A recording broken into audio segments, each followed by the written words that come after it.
maybe not. They were talking about soft skills in the talk before you. So Okay. you could have given talking about females. Oh, is that right? Yeah. Oh, that's They interesting. were talking about soft Yeah. skills in life and Mm-hmm. skills. Mm-hmm. A bit of a mix of a topic. Was it good? Was it a good? Yeah.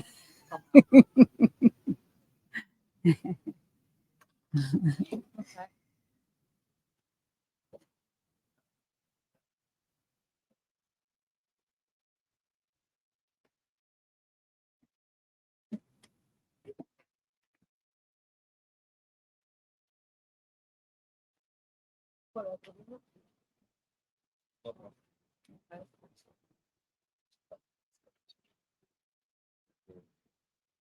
Not this one.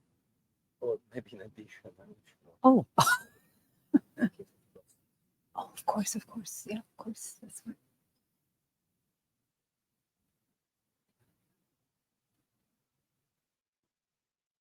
Oh, so I can understand the questions.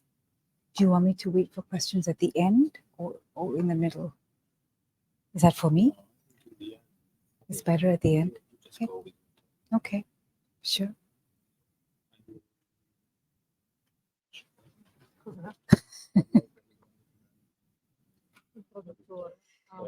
Or the translator. Yeah. Okay. Here, we can keep this for you. Okay. Okay. Sure. Yeah. Thank you. Yeah. Does he want me to go up with him? Allora, possiamo partire. Okay, good evening, everyone. I have to speak in English, of course, but you should have your translation. It is my pleasure tonight to introduce to you Dr. Tracy Packiam Alloway, who is our keynote speaker tonight. And she's a professor at the University of North Florida, and she's a clinical psychologist, researcher, author of at least 15 books, right? Consultant for many big companies all over the world, I would say. Also a TEDx speaker and much more. I can say that she's very passionate about talking about issues for women, for girls, in order to empower them in all their lives.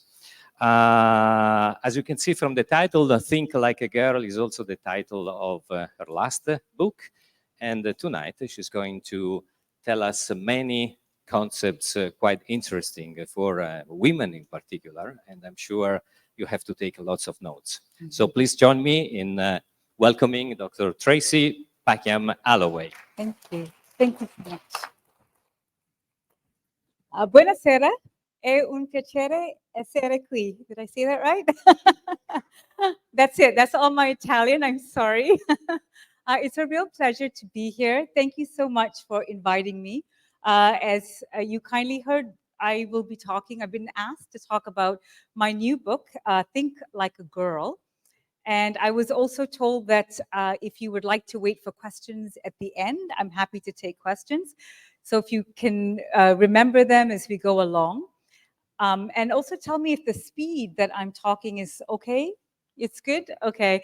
Sometimes when I get excited, I talk quite quickly, but I'll be sure to try to slow down. But today I wanted to focus on topics from my most recent book, as you heard.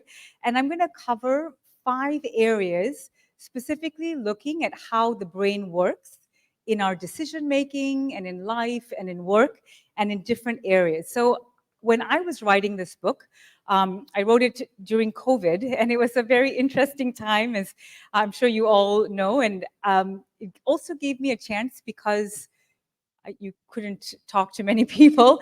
It was a great opportunity just to really understand the science behind what was happening in the brain. And that's what I'm very excited to share with you this evening. So I'm going to cover 5 different topics this evening, all looking at the science behind how our brain works. So as we start off, the first topic that I'd like to talk about today is how we make decisions. And as you heard, I was especially interested as a psychologist for how it works in the female brain. I've been doing research for quite some time now. I won't say how many years because then you can guess my age. But I've been doing it for quite some time. And I began to notice that a lot of the research is a broad brushstroke, a kind of one size fits all. The brain works this way for all of us. But I began to realize that there are nuances, that sometimes the female brain works a little bit differently than what we're saying with our broad brushstroke. And that's what I wanted to know a little bit more. So I started off with decision making. And I'd like to present to you a myth that we hear as women, and also what is the fact, what is the science behind that? So a myth that we sometimes hear as women is that women are very emotional when we make decisions. Maybe this evening you can help me put this to the test as well. You might have heard of this dilemma. It's called the trolley dilemma. It's quite popular. It's used in philosophy. It's used in psychology. It's even used in some popular TV shows as well. But the dilemma goes like this. You are a bystander. So you are standing here, as you can see, and you will see a train coming, and the train is coming so fast, and it is on the wrong track, and it is going to harm some people. It's going to injure some people. But you can be a hero. You can save the day, but you have a decision to make. You can move the train off the track, and it will only injure one person, or it will injure 5 people. But either way, someone will get injured. What will you choose to do? This is called the trolley dilemma. And as you can see, you have to choose which way you would move the lever. So you can think in your head what you might like to do. What would your decision be? And this is something that I have done in my research lab. I was curious, what would that look like? How would we make decisions? And I will share in just a moment. But before I do, I would like to talk a little bit about what is happening in our brain. We have 2 pathways when we make decisions. We have a hot brain, our emotional brain, our amygdala, the brain's emotional center, where when I did this in my lab, a lot of times the participants would say, it's too much, I cannot decide. I don't want anyone to get harmed. I can't make a decision at all. And so sometimes their choice was not to make a choice at all because it was so emotional for them. We have another part of the brain. We call this the cold or the rational brain. And this uses the prefrontal cortex, your decision making, your conductor, the one that does the planning, the organizing. And this brain will weigh the consequences. What is the greatest good? The utilitarian brain. How can I minimize harm? How can I maximize benefit? So you see, we have these options, the hot brain or the cold brain. And again, let's go back to the myth. We often hear this idea that females make decisions using the hot brain, the emotional brain. But as I began to do research, I found that this was very interesting. While it is true that women will tend to use the amygdala, the emotional brain, more, there's a very unique reason for why. And the reason is that they are motivated by a desire to protect. They want to nurture. And so while on the surface, it may seem like a weakness to make an emotional decision, the default is set up as a nurturing or protective mechanism. And this is established in a number of different studies. It's done in studies with brain imaging. It's done in a lot of different researches, not just my own lab. And so for me as a psychologist, it was very comforting to know that while what we have perceived as a myth, as a weakness, in fact could be a strength.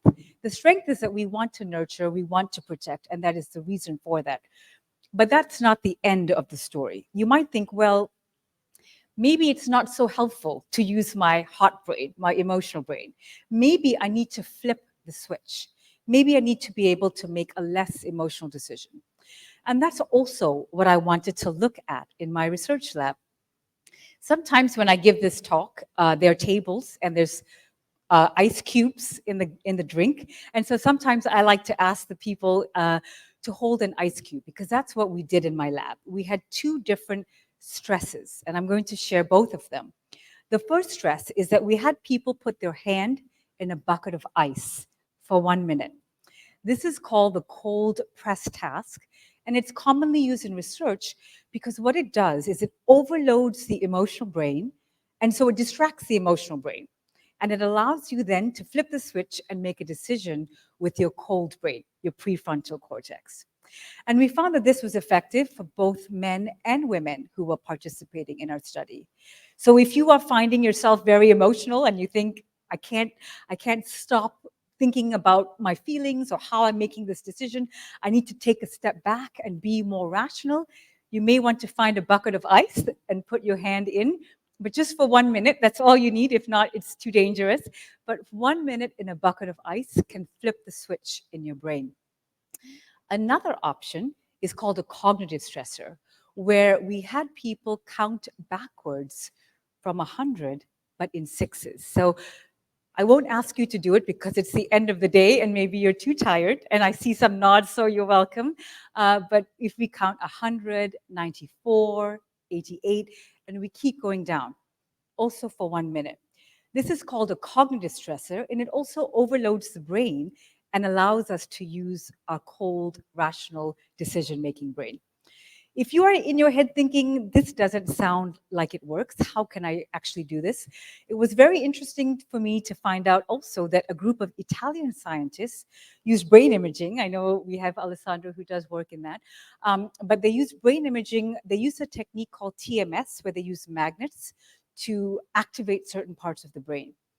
And they found using the trolley dilemma, when they use these magnets, TMS, this technique, they could activate the prefrontal cortex. And people were able to make a more rational decision. So what we can do in the lab with magnets, you can do in your everyday life by creating a cognitive stress, counting backwards, or creating a physical stress by using ice cubes. So again, the myth is that are women more emotional when we make decisions? The fact that we know from research is that it is part of our makeup to be protective and nurturing. So it may appear that we're making an emotional decision, but it's actually coming from a protective place. But you can flip the switch and make a more rational decision. So that is the first part that I wanted to cover. The second part, so the book covers 5 different areas in the brain, and I've selected one of each of the chapters from each of the areas. And this is the love brain here. And specifically, I want to talk about bonding and how that works. And here, what I find is that the research behind this is the same for both males and females. So we don't necessarily have a unique aspect for males and females, but I will get to one thing that is uniquely female in this aspect of bonding. But the first thing that we know is this idea of oxytocin. You may have heard of this neurotransmitter. Sometimes it's called a hug hormone, like a hug hormone, or a cuddle hormone, or even the love hormone. But really, it is one of the most powerful neurotransmitters, and it is the first that's released when we're born between a mother and a child. It's so powerful that even sometimes during childbirth, it's introduced to the mother as she's delivering to encourage that bonding between the mother and the child. So we do know from research that oxytocin is very powerful when we talk about love, which is a little different from attraction. So I won't talk about the attraction side. There is a chapter in the book that I cover that. But for this evening, I wanted to focus more on the bonding part of the brain. So again, oxytocin is different from the dopamine, that initial attraction part of the brain. Now, as I mentioned, we do know oxytocin is a very powerful neurotransmitter. And how can we ingest that? There is a well-known researcher, he's an economist actually. And so at first I was curious about his work. His name is Paul Zak, if you've come across it. But he specifically was looking at oxytocin in the form of a nasal spray. So you put it in your nose, you spray it in your nose, like you might, to clear your nose and so on. His study was done in Europe because in the US, you can't use oxytocin in a nasal spray there for ethical reasons. So I will share some of the findings. But one specific finding was that they were looking at couples. And they had half of the couples have the nasal spray with oxytocin, and the other half had a placebo. So they still had a spray, but just not oxytocin. 45 minutes later, they presented them with a conflict, and they observed how they would engage or interact with each other. It was very unique. And here is where I will share a slightly different pattern between the males and the females as a result of oxytocin. The females, they took saliva samples for both the men and the women, as well as blood samples to look at stress, cortisol levels. They found that the females showed a lower level of stress after receiving oxytocin, but not the placebo. They also showed that they were more likely to engage in what we call a tend and befriend approach. So in a stressful situation, you might have heard of fight or flight. Some of us have heard of this. So when you're faced with stress, you either have this adrenaline where you're ready to go, or you freeze because you don't know what to do, or that adrenaline makes you flee, you flight. So we've heard of that, but in females, it's sometimes a different response. It's called tend and befriend, where we want to connect, we want to bond, we want to form those relationships. And so in the female participants that received the oxytocin, their stress levels were lower and their need to tend and befriend increased. This is great for conflict resolution. So you can think of maybe the last time you had a disagreement or an argument with a loved one. Maybe your tendency is to yell, is to kind of shout. Maybe your tendency is to shut down and not engage. So this is the opposite of all of that. It's showing that we can actually reach out. The men showed a different pattern physiologically. In contrast, the men who received oxytocin, their stress levels, their cortisol levels were higher, but their behavior was positive. So remember, we said the female stress levels were lower and their behavior was positive, tend and befriend. The male stress levels were higher, but they were more likely to communicate. When they were watching them on their video, their eyes, they showed more eye contact, they showed more connective gestures, they were more likely to use language talking about their feelings. And when I read this, it seems very contradictory. How are the stress levels higher, but the behavior is more positive and more conflict resolution seeking rather than creating conflict? And again, this is rooted in how the tendency is, or the default in conflict for males is to withdraw and not engage. So that oxytocin actually activated a little bit that, hey, let's communicate, let's connect a little bit more, let's solve this conflict.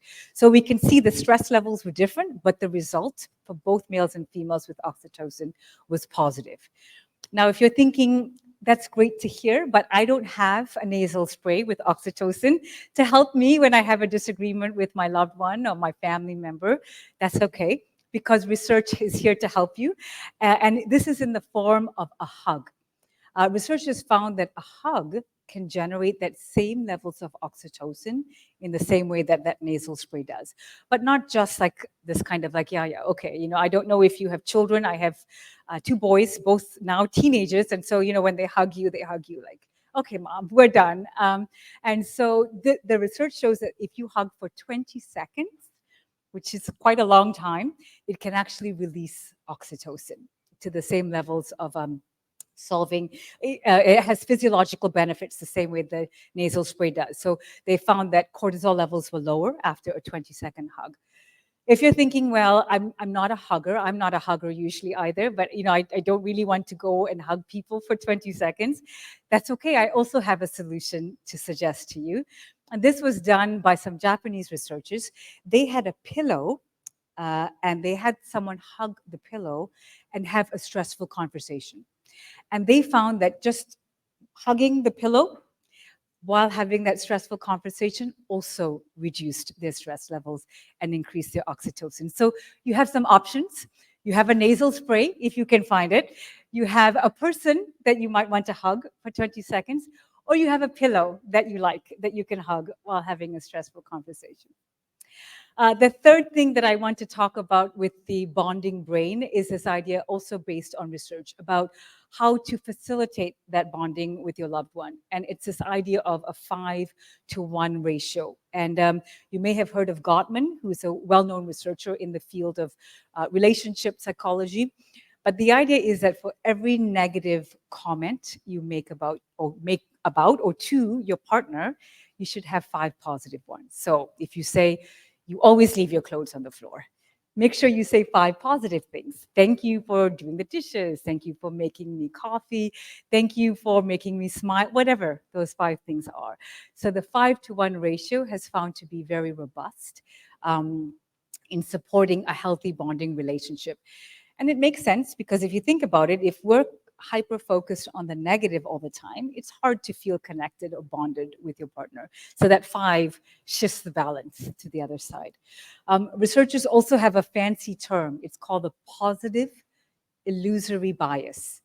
You can also call it rose-colored glasses, where you see your partner with rose-colored glasses. So someone might say, you know, they say the dumbest things, and you think, oh, it's so funny. I find that funny. So what you see in them is rose-colored glasses. And researchers also talk about that as a positive approach in bonding. So now I will talk about the third aspect from my book.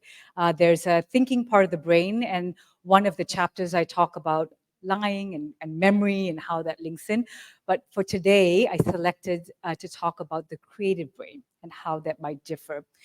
So we often, again here, I was curious to know how is creativity perceived in the male and the female brain. And it was interesting because they had people watch TED Talks actually and look at adjectives. What adjectives would they use to describe a TED Talk for males and females? And they found that for the male speakers, they use words like daring, innovative, groundbreaking. But for the female speakers, they would use words like more nurturing, encouraging. So very different vocabulary based on whether the speaker was male or female. So when it comes to creativity, there's also this myth that, well, maybe women are not as creative as males. And what is actually happening? What do we know is happening? And here the research goes back to childhood. And I'm not just saying that as a clinical psychologist that we trace everything back to maybe blame our parents or thank our parents, depending on your perspective. But in this case, the research has been very interesting to show the kind of praise that we use makes a difference. So before I talk about that, let me explain why. Rewards motivate us, correct? You are rewarded. Whether it's financial or whether it's food or whatever that reward is, we're more likely to continue that behavior, repeat that behavior. With creativity, it's a little different. When you reward someone for being creative, it is counterproductive. Why is that? It's because it switches our motivation. When we're being creative, it's because we want to do it. We are intrinsically motivated. That motivation is coming internally. But when you reward me, you say, oh, can you draw a beautiful picture? Can you write a poem? And I will pay you for that. Now we switch our motivation from being intrinsic to extrinsic. And we find that creativity actually declines. And this is true especially in children, in school children, but also in adults. So as educators, as parents, and so on, if you are working with children, it's something to keep in mind that when we create a reward system for creative approaches or divergent thinking outside the box, we're actually putting a barrier to being creative thinkers. Because we're telling the person, hey, don't be creative because you want to. Be creative because I am going to give you a reward that's externally motivated. And so, and this goes back to praise. So knowing this about rewards and how it affects motivation, let's look at now how we praise boys versus girls in childhood. Again, research shows that we tend to praise girls with what is called person-based praise. We say, you are so good, you are so amazing, you are so wonderful. We praise the person. And as a result, the young girls grow up connecting their actions with their identity, their person. I did a good job, therefore I must be a good person. So they join the two together. In contrast, we know from research, we tend to praise males by effort. Wow, you were working really hard. I saw you really try. You did a great job out there. So the praise that we give our boys and girls are quite different. And this also creates a different set of expectations as they get older. So we see that, and this has been established in longitudinal studies. When we praise children, even from as young as 2 years of age, when we praise their efforts, you did a good job, not you're a good person, they're more likely to engage in difficult tasks without giving up. Why is that? Because they feel it's connected to the effort. I can do something to change the outcome. I can work harder, I can try harder, I can surround myself by people who can teach me. I'm not stuck because I'm not smart. I'm stuck because I haven't tried hard enough. So it switches how we look at failure and how we look at success, in that we can make an effort to change the outcome. In contrast to when we praise the person, that outcome, success or failure, is connected to identity. We failed because we're not smart enough. We're stupid. We succeeded because we're so amazing. We're so good. But what happens when we don't succeed or we fail? And so the praise that we give our children from a young age does matter. And it's something to keep in mind, especially, as I said, when we're working with children. So let's go back to creativity. How can we apply that to be more creative individuals? If you think, well, my job is not a creative job, I have to get things done, and it's very difficult for me to step aside. So researchers have identified a part of the brain called the default mode network, and I put that name up there, mostly to remind myself of what it is too. But this is what we call our subconscious brain. It's your daydreaming brain. When you're kind of walking but not really thinking, or when you're doing an activity, whatever that might be, when you're not really focused on the activity, so the activity is rote, you're just doing it by memory, and your brain can kind of spin off in different directions. That is your default mode network, and that is your most creative resource. That is the time where your brain is idle, and it allows your thinking brain to shut off, and allows that daydreaming brain to kind of think like a spider web. Where can I pull ideas from? What can I use here, and what can I use there? And so part of that creativity process is feeling comfortable walking away from a problem and letting that idle state kick in. Sometimes we don't want to, because it's hard, because we think, I have to stay here, I just have to stare at the computer till I solve the problem, but that can be counterproductive to finding a solution. So the stepping away can be really helpful. The fourth aspect of the brain that I wanted to talk about is mental health. I had a lovely conversation with my colleague Angela, who I've recently learned does a lot of work on memory, but we were talking about my current research, and my research has primarily, it started off with this idea of working memory, how we use memory and learning. But recently I've been more interested in mental health and how our memory, our brain affects how we view depression, anxiety, and stress. I'm happy to talk about that in childhood. I have a few things here that I wanted to talk about for us as adults and what the brain looks like. So here, when we talk about the female brain, the question or the myth is, are women more likely to feel depressed than men? We do know chemically that we are wired with more neuroreceptors that will make us more attentive to a depressive state. That doesn't mean it's fixed. That doesn't mean that we are going to be more depressed. It's not deterministic. There is this idea of locus of control, and you may have heard of that. I'll briefly talk about it. Locus of control, actually, let's do this together. I'm going to read some statements. Am I okay walking and talking with the mic? It's okay? I'm going to read some statements, and you can think in your head which of the statements best reflects how you think. You don't have to say it out aloud, you can think it, but let me quickly find it here. Okay. So you have two options, statement 1 or statement 2, and you can listen and think which one is how you think. First statement.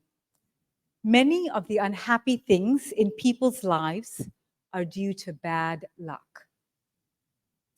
I'll say it again. Many of the unhappy things in people's lives are due to bad luck. Statement 1. Statement 2. People's misfortune results from the mistakes they make. People's misfortune results from the mistakes that they make. So you can think which one of those two statements is what you identify with more. Let's do another example together. I have often found that what is going to happen will happen. I have often found that what is going to happen will happen. That's statement 1. Statement 2, trusting fate has never turned out for me as well as making a decision for what to do. Trusting fate has never worked out as well for me as making a decision for what to do. So I see some nods. I'm guessing that some of us can figure out which is which. Statement 1 has to do with what we call external locus of control, that you believe things outside of you affect you. Fate, luck, whatever word you'd like to use. It happens. It's just life. And you or we don't have much control to change or navigate the course. The second group of statements reflects internal locus of control, that you have some what we call agency or autonomy or ability to change what is happening in your life. And so we do know that locus of control is very important when we talk about mental health. And so in my own research, I wanted to look to see how does this affect our thinking, how does this affect our happiness, our anxiety? And I had a few hundred people in this study. I looked at statements of depression. I looked at statements of optimism. I expect good things to happen. But I also looked at statements of agency. So do you believe, the number 2 statements, do you believe that you can have a control over what happens in your life? And I found that for men specifically, having a sense of agency was a very powerful predictor of mental health. So the more in control or internal locus of control the males in my study had, the less likely they were to feel depressed. So this idea that it's not fate, things are not just happening to me, but I can make a decision, that was like a buffer, a protection against depression for the males. Now you might be thinking, what about, what about the females? What about us? It was important, but there was something else that was more important for the females in my study. And this was the idea of rumination, overthinking. And again, you may remember that the female brain is set up a little bit differently when it comes to mental health, that we have something called norepinephrine, a hormone that is linked into happiness, linked into depression, but females have more receptors that make us more susceptible, more likely to ruminate, to overthink. So as a clinical psychologist, I will have clients that will say to me, I can't stop that wheel from going. I can't stop that cycle in my head all the time. It's going. That's rumination, that pattern. And for the females, that ruminative tendency was a bigger, a more powerful predictor of depression. What does that mean? It means that knowing that, we have to use the right tools to create a more healthy, positive mental health. One of that is this idea, also based, all of the ideas that I'm going to suggest are all based on research. The first is this idea of yelling stop. Actually doing something physical when you have that loop in your head, stop. Using that language to counteract that. So we know that the overthinking brain uses the Broca's area, the language center of the brain. So it's hard to argue with that part of your brain because it's already doing all the talking. It's telling you all the things that are going to go wrong, all the fears, everything that's happening.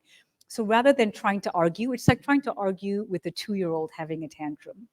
They're not going to listen. They're going to keep yelling more loudly. And that's what that amygdala, that emotional brain, is doing in those moments of anxiety. So rather than trying to say, no, it's going to be fine, it's okay, calm down, relax, none of that is going to be that effective. And so researchers show that just simply saying the word stop can be a powerful first step to recognize that. The second is to shift your perspective. So you may have had conversations with friends when you're trying to encourage them, and everything you say, yes, but I can't do it. Yes, but it's always negative. Everything you suggest, they have a but. It won't work. But no, I can't do that. But this. And so language here matters. And again, we do know that simply changing the word but to and can shift a mental perspective. Yes, and I can try. Yes, and I will do one thing differently. Yes, and because it shifts your mindset from that negative ruminative state to focus on something positive. And along that same vein, gratitude. We know that there's a real power in gratitude. We know this not just from behavioral or research studies, but we know this from brain imaging. One very well-known researcher, Davidson, does a lot of brain imaging work, and you might have heard of optimism versus pessimism. So optimism, I hope for the best, kind of glass half full. Pessimism, things always go wrong for me. It never works out for me. That pessimistic, that yes, but perspective.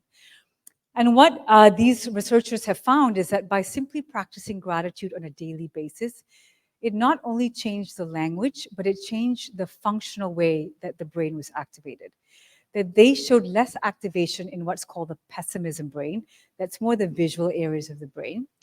And they showed greater activation in the Broca's area, the language centers, they call it an optimism bias in the brain. So practicing gratitude, just even simply saying, today I'm grateful for, I get to meet all of you today. Today I'm grateful that I get to enjoy a nice dinner. Today I'm grateful for whatever that one concrete thing. You can show real differences in how your brain functionally is. Not just your outlook, not just the words you say, but you're actually switching that mindset functionally in your brain, which is really powerful. So there are a few tips here that can make a difference when we talk about gratitude. They looked at differences in writing a letter to someone. So again, concrete action. So not just thinking it, but saying it out aloud, having an action to identify with that gratitude seems to be more powerful. Sometimes research has shown that when we speak aloud, our brain registers that differently than when we say it inside our inner monologue. So saying, Tracy, today I'm grateful for this.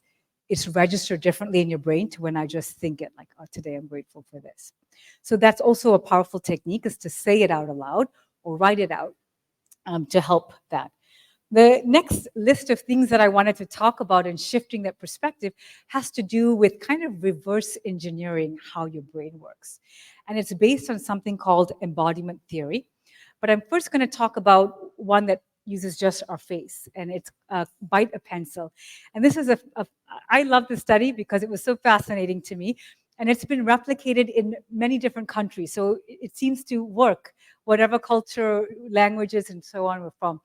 But if you put a pencil in your mouth this way and you bite it, it forces your face into a smile. And it's a fake smile, right? You're not really smiling. You're biting the pencil and your muscles move up. It tricks your brain into thinking you're happy. It's called the facial feedback hypothesis, because your face is telling your brain, hey, maybe for a few seconds, you're going to be a little happy today. So if you're having a rough day, find that pencil and bite it this way, not this way, don't hurt yourself. And that can trick your brain into feeling a little happier. A few other things, also using what's called the embodiment theory, so using your body to trick your brain. So think of it this way. When we feel sad, you may notice your body also responds. Your shoulders go in, maybe you're hunched, you put your head in your hand. So your body reacts to what your brain is telling you how to feel. And so we can reverse engineer it by telling your body to tell your brain what to feel. So when I talked about yelling, stop, put your hand up. That communicates to your brain, hey, I'm done in the loop. Let's stop this right now. Something I work with my clients is even setting a boundary. Again, when you're stuck in that ruminative loop, draw a circle. Okay, I'm done. I'm going to only let myself think about these negative thoughts for this amount of time, and then I'm stepping out of the circle. So that physical gesture communicates to your brain, I'm not going to be part of this negative ruminative loop anymore. I'm physically stepping out of it. I'm physically saying, I don't want this playing anymore. And these are helpful physical cues based on embodiment theory and the facial feedback to trick your brain a little, to kind of help get us over the hump. What time is it? I have 10 minutes left. Perfect. This is my last one here. I have the last 2 chapters on the book talking about the brain and how it works in a work environment. And the myth here is that women don't make good leaders. And I wanted to address that. In fact, a lot of the research that I was coming across is that women felt that they had to be more masculine in their leadership style because that would make them a good leader. When in fact, the research that I was encountering was that the people that are under a female leader that adopts these masculine traits will perceive them as being a worse leader because it's not their authentic style. So if we're pretending to be a leader that we're not, it comes across, and we're not perceived, it's counterproductive. We're not perceived as being a confident leader. So there are a couple physical tips, and then I want to talk about leadership style and then make sure I have time for questions as well. The first is research based on how we communicate. When we communicate with I'm right-handed, so that's my dominant hand, but research has found that when we communicate with our dominant hand, my case, my right hand, up, it communicates a sense of trustworthiness, openness, and so that is a good style to use when you are communicating, is having your dominant hand open. A tip there. We talked about embodiment theory. This is another great piece of research done with either sitting or standing, and it may be something that you've heard before. The idea of power posing, yes, or Superman or Wonder Woman posing, but research has shown that just standing with your hands on your hips for 2 minutes makes you feel more confident, but not only that, it actually decreases cortisol, stress levels. So if you're feeling a little nervous before you have to give a presentation, or you have to talk to someone or talk to your boss, maybe find a quiet space and just, power pose for 2 minutes.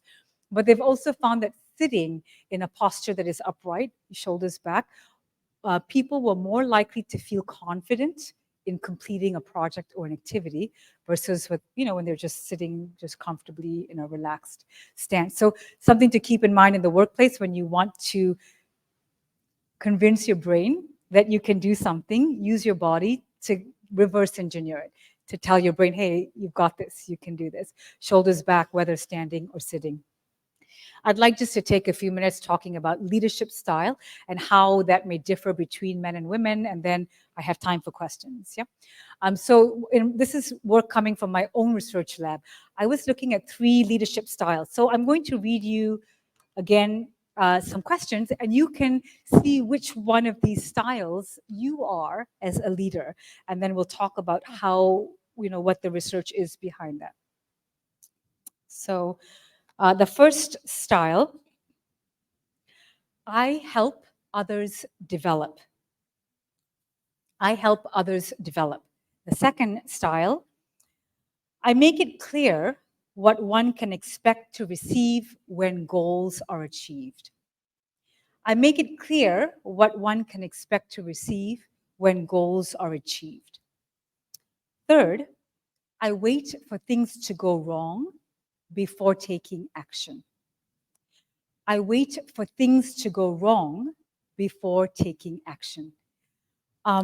When I was doing this research, I was really fascinated to find that, well, let me ask first of all, before I say what I'm going to say, do you feel that one style is better than another? Some yeses. This is what surprised me, that the first 2 styles are equally effective. The first style is called a transformational style, where you're collaborative. You bring people in, a kind of group, hey, let's brainstorm, let's figure it out together. The second style is called transactional. You have a goal, you have a deadline, we get everyone working towards that goal. Both of those styles are equally effective. And what's interesting is that even for females, sometimes we think of that transactional style as more masculine, so therefore more effective, when that's not the case. Leadership styles, the research has shown, it's a style. You adopt it based on what is best for the situation. Sometimes it may be best to be a transformational leader. You want to collaborate. Sometimes you need to be goal-directed as a leader. Tell people what to do, give them a deadline, and help them. So the most effective style between the 2 is really based on what the goals are for that moment. And the leader that knows that tends to have the better outcome, tends to be perceived as a confident, effective leader. The thing here is that the third style is called the passive or the avoidant leader. And that is the most unhealthy style, whether you're male or female. That style we found was linked into higher levels of stress and burnout. And if you think about it, it makes sense. It goes back to this idea of locus of control that we talked about. if you're passive, if you're waiting for things to go wrong, you're not being proactive. And then you feel like now it's too late. Now I'm struggling. Now it's a big stress. So that is the style to avoid. But either the transformational or the transactional are equally effective for females and males too. But for females, the unique piece here is that we often think of the transactional leader as more effective, but in fact, a collaborative style is equally effective. Those are all I was excited to share with you this evening. I hope you found it interesting. I'd love if you took photos, you want to tag me, on social media. My website has more information. I do segments with our affiliate ABC, NBC on mental health, and I post them on my website too. But I want to be mindful to leave some time for questions. And I think I'm supposed to wear a different mic as well. Thank you. Thank you. Okay.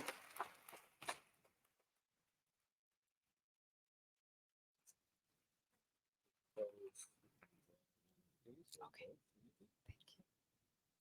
Are there any questions?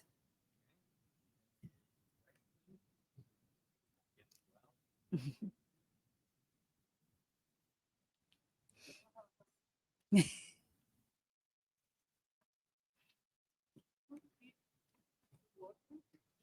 not. Fine. Fine.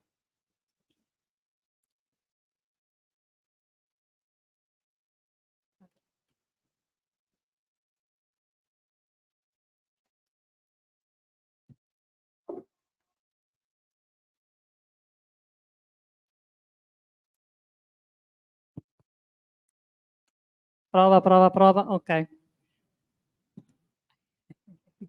I'll ask in English, don't worry. Wait, this one. But she's talking in English. Yeah, Okay. I can understand this one. And I can translate myself. If you could give one or more, but at least one tip to any teacher in order to help students to grow with a good, mindset starting from school, what do you think we could do with our kids at school in order to help them in growing with the right mindset? I'm translating myself. Ma avete voi? Ok, posto. Grazie, traduttore. Confusion. Yeah, I would say a goal to be an excellent learner, an effective learner, and you and I were talking about this, is this idea of metacognition or meta-awareness, that you have insight into your own learning strengths, your own learning weaknesses, and you know what's working for you. Ultimately, that helps you be an independent learner so that you're not constantly feeling that you have to rely, while the scaffolding is helpful. Ultimately, we need to know and have insight on that big picture, that meta-awareness. How am I learning as an individual? More. Oh, here we go.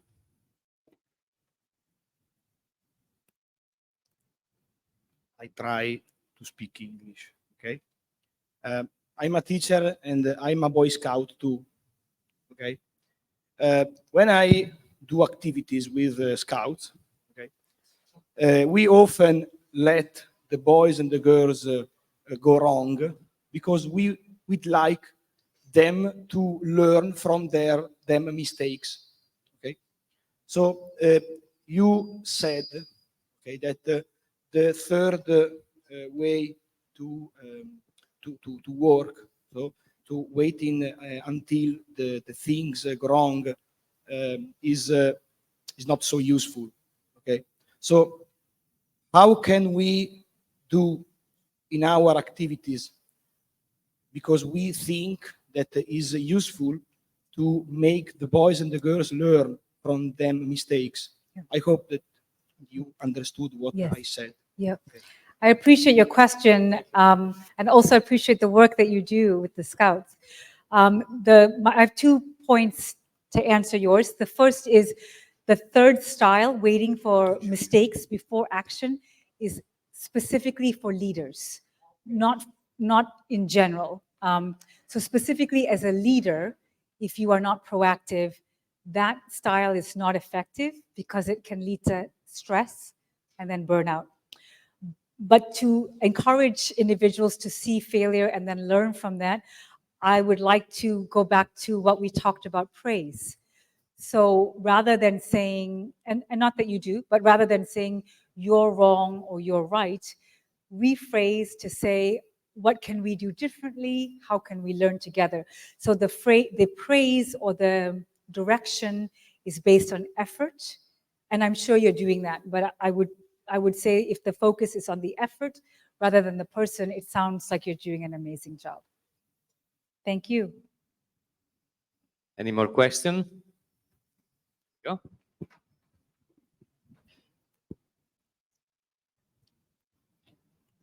Thank you.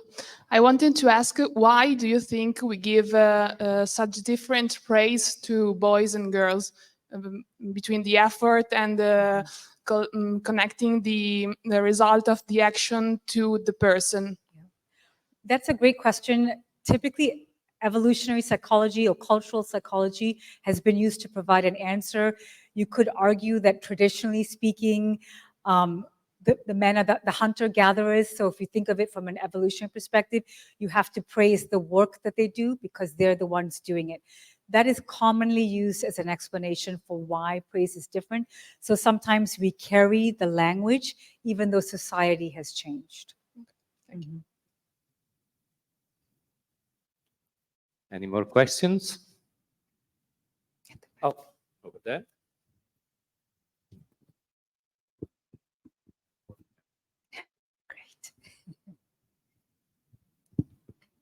Hi, thank you for what you said. It was very inspiring.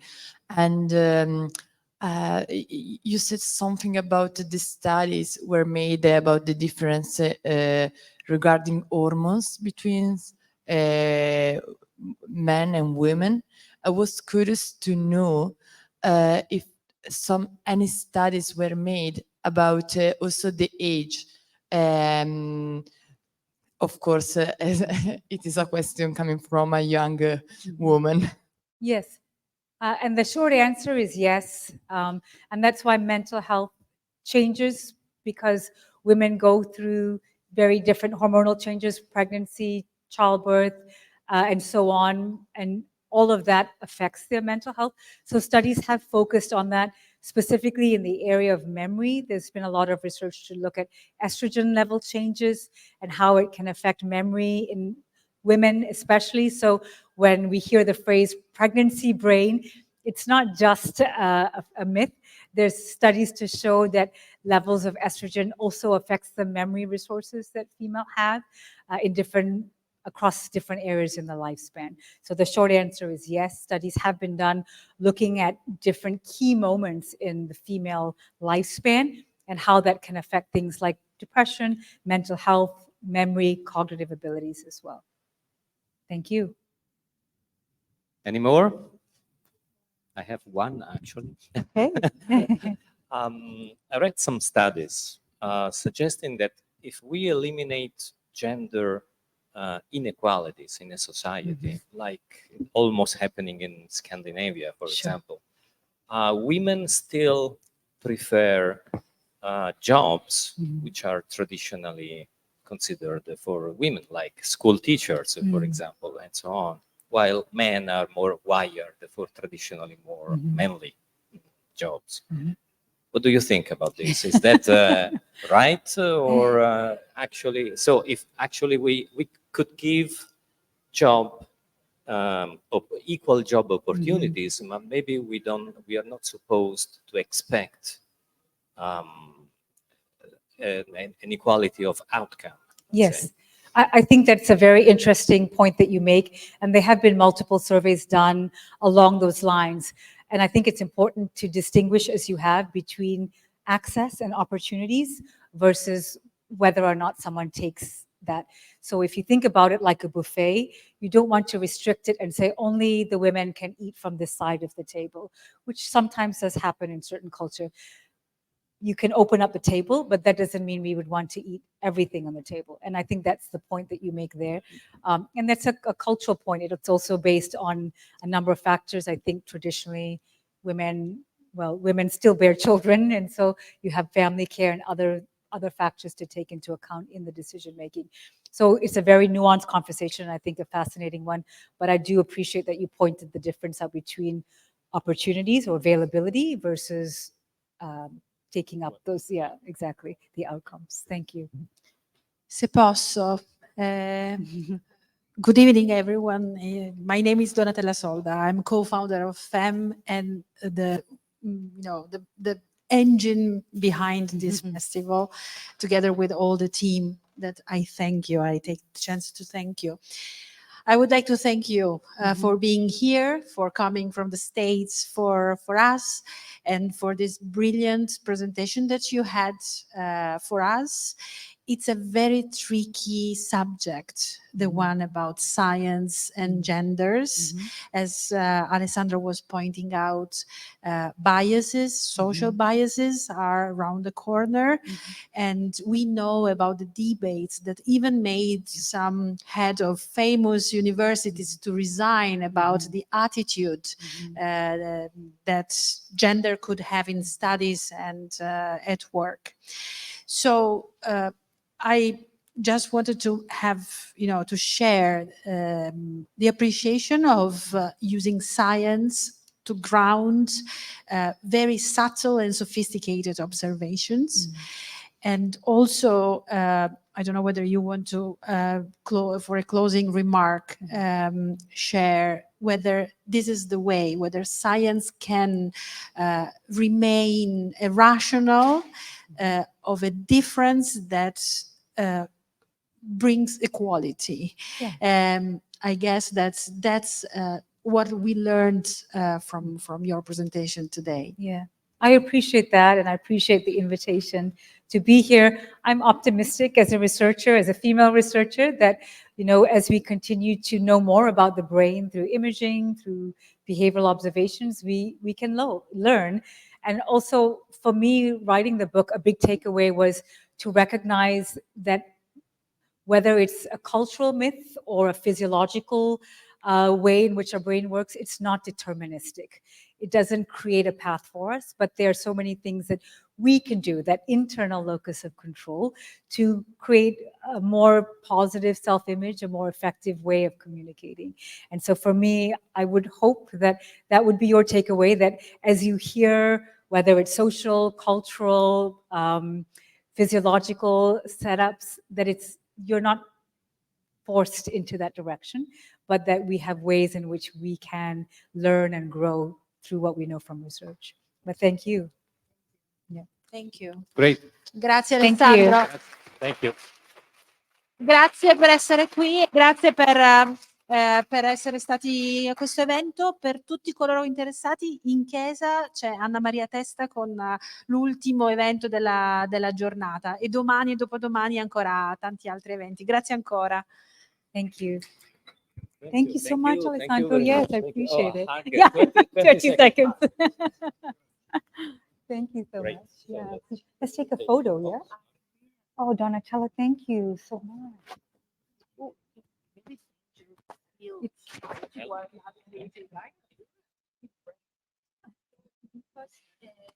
we can go over.